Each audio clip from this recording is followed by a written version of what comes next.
Okay, so earlier today, they announced that later in the year, we're getting Switch 2 editions of Xenoblade 2 and 3, but also that Xenoblade 2 is going to have a new blade, and Xenoblade 3 is going to have a new hero, and of course they're going to have Blade Quests and Hero Quests and all that.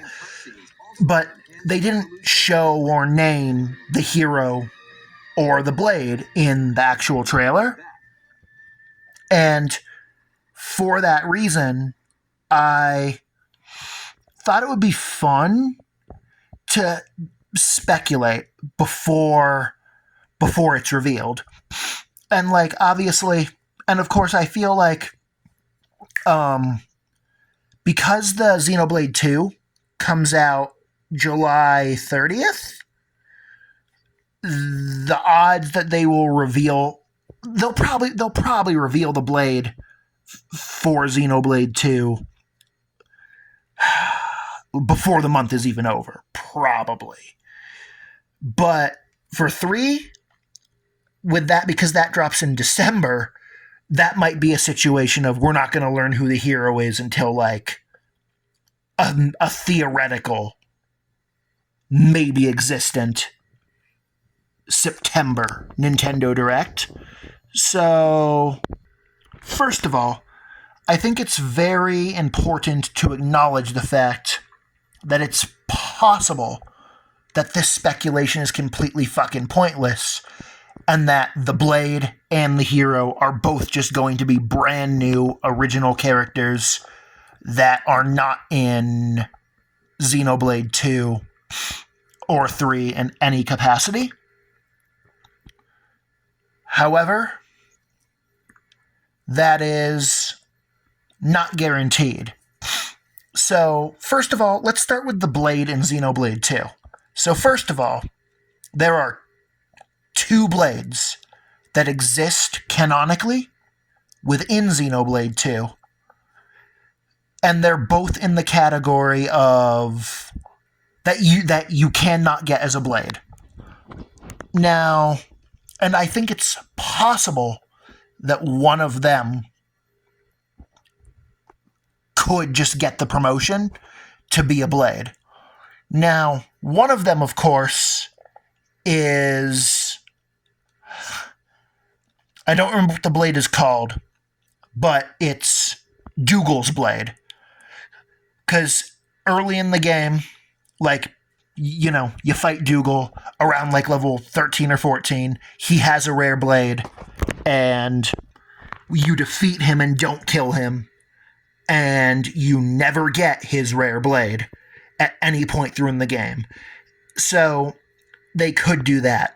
But I also feel like that you could argue that, like, how cool is that? How hype is that? And, like, how satisfying would that actually be, right?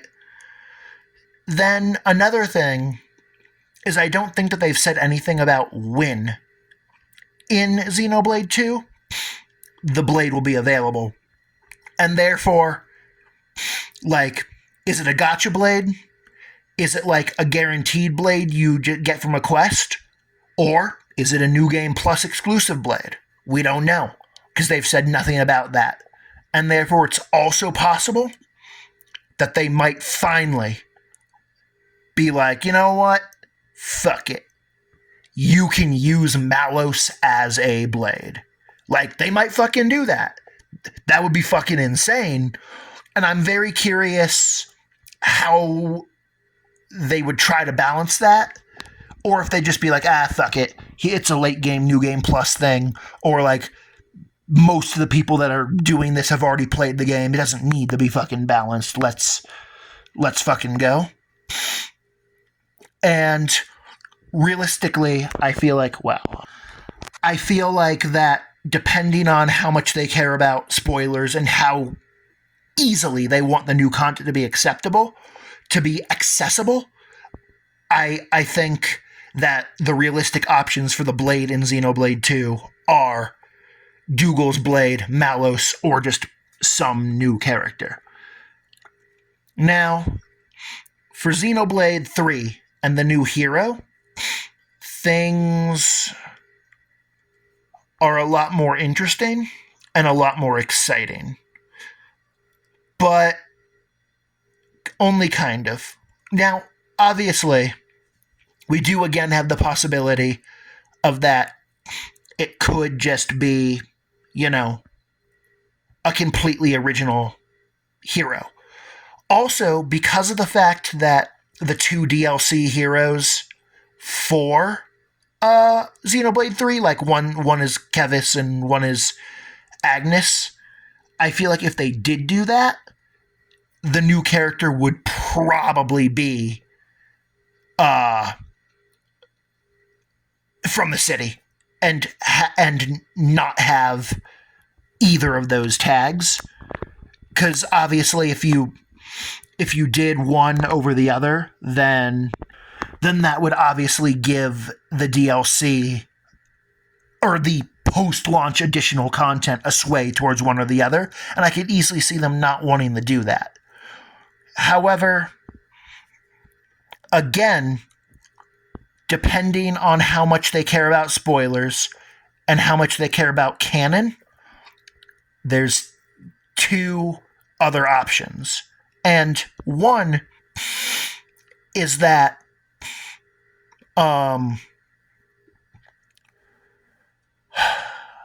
they could be weird and they could do Guernica Van Damme. Now, of course, he does die really early on, and therefore I think that this would probably be, if they did this, I think it would probably be like an Ethel situation where it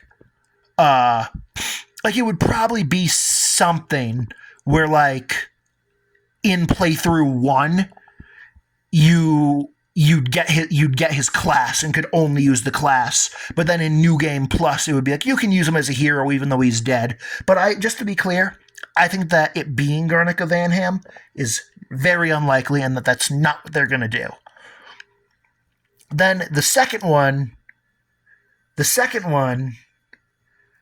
is him, our guy, our boy, Mwamba.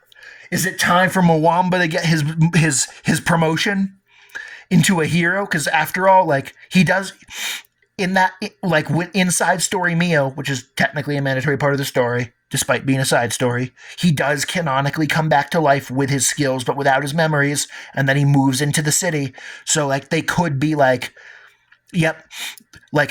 because Miyabi and Kamaravi were resurrected from that, and they became heroes, but Mwamba, who was also resurrected in that same event, didn't. And even though he's technically a Kavesi, because he's a Machina, right, and from Colony 9, because of the fact that he's resurrected and then is in the city, they could give him a city classification if they wanted to. They could do our boy Mwamba.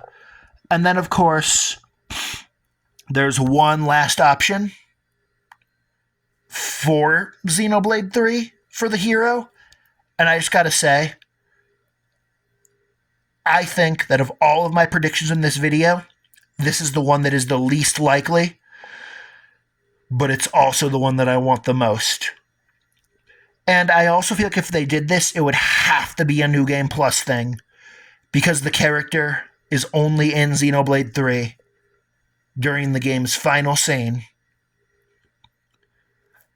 And that is, also, I'm going to show self-control and restraint, and I'm not going to say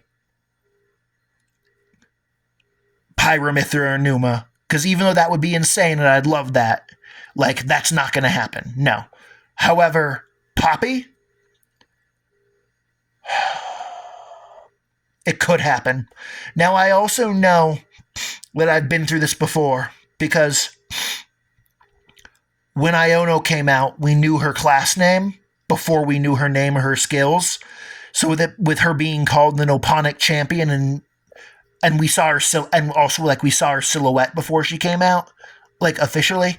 I remember I went through that same thought process then of are they gonna put Poppy in 3 as a hero? And we're back in the fucking building. Poppy, just do it, Monolith Soft. You know we want it. You know she deserves it. We'll just have to wait and see. But you know what? December 3rd is when the Switch 2 edition comes out for Xenoblade 3. And that's only like 4.75 months from now, which in the grand scheme of things is really not a long time, unless you're like a little kid. Just fucking blink and the time will pass. We'll know very soon. Especially considering that I think it's likely that they'll reveal the heroes and the hero and the blade before launch for marketing. But then again, maybe not. Maybe they'll want to keep it a surprise just because there's not that much new content. And then, of course, there's no shortage of things to talk about and play between them. I also, obviously, I'm very excited for Xenoblade Genesis, and I want to talk about it. But I also feel like, assuming that game comes out in 2027 and doesn't get delayed, that game is somewhere from 6 to 18 months away. I have time to think about it and process my thoughts, and I will talk about it, but I do not want to rush into it.